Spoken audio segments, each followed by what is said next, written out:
Magandang umaga po sa ating lahat. Narito ang latest na weather update ngayong araw ng Wednesday, February 26, 2025.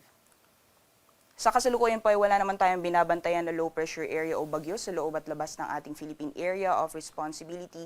Bagamat asahan pa rin po natin ang mga pag-ulan sa malaking bahagi po ng ating bansa dulot po ng mga weather systems na patuloy pong nakakaapekto sa ating kapuluan. Dito po sa may bahagi ng Visayas at Mindanao, asahan po natin ang mga pag-ulan dulot po ng epekto nitong shear line, pati na rin po yung easterlies o yung mainit na hangin na nanggagaling sa karagatang Pasipiko.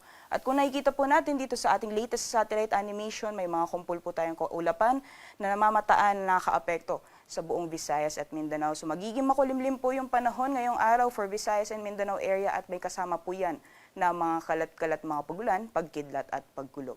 Sa may bahagi naman po ng Luzon, patuloy pa rin ang epekto ng northeast monsoon o hanging amihan. At itong amihan naman po ay magdudulot din ng mga light to moderate naman na mga pag-ulan, mostly dito sa may eastern sections ng Luzon area.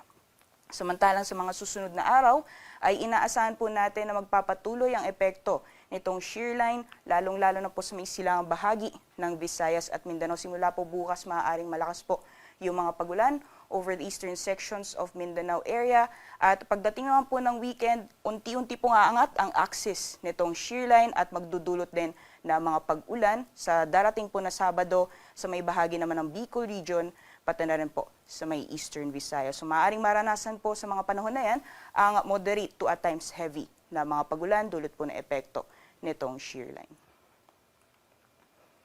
So magiging lagay naman po ng panahon ngayong araw dito po sa Luzon, dulot po ng patuloy na pag-iral ng hanging amihan, mararanasan po ang mga light to moderate na mga pag-ulan sa may bahagi po ng Cagayan Valley, pati na rin po sa Cordillera Administrative Region, dito po sa Aurora, pati na rin sa Quezon. Samantalang sa nalalabing bahagi naman po ng Luzon ay patuloy pong mararanasan ang bahagyang maulap hanggang sa maulap na kalangitan.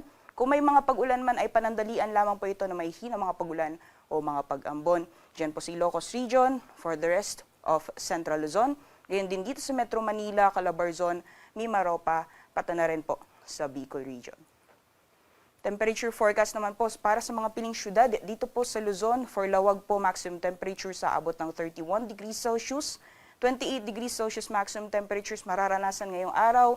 Dito po sa Tugigaraw, Legazpi, gayon din sa Tagaytay. At dito po sa Baguio, agwat ng temperatura maglalaro ng 15 hanggang 22 degrees Celsius and 30 degrees Celsius maximum temperatures naman ngayong araw dito sa Metro Manila. So magiging lagay po ng panahon sa nalalawing bahagi naman ng ating bansa for Visayas at Mindanao, dulot po na patuloy na epekto ng easterlies, pati na rin po yung pag-epekto nitong shear line ay magiging maulan po or makulimlim ang panahon na may kasamang kalat-kalat mga pagulan sa buong Visayas and Mindanao area. Meanwhile, for Palawan naman po, partly cloudy to cloudy conditions po inaasahan natin at panandalian lamang po yung mga pag-ulan dulot po ng mga isolated na pag-ulan. Temperature forecast para sa mga piling syudad dito po sa Palawan, Kalayaan Islands at Puerto Princesa. Maximum temperatures ay maaaring umabot ng 31 or 32 degrees Celsius. Samantalang dito naman po sa mga piling syudad for Visayas and Mindanao, maximum temperatures po natin sa Iloilo, maaaring umabot ng 30 degrees Celsius, ganyan din for Metro Cebu, and 29 degrees Celsius maximum temperatures naman para sa Tacloban.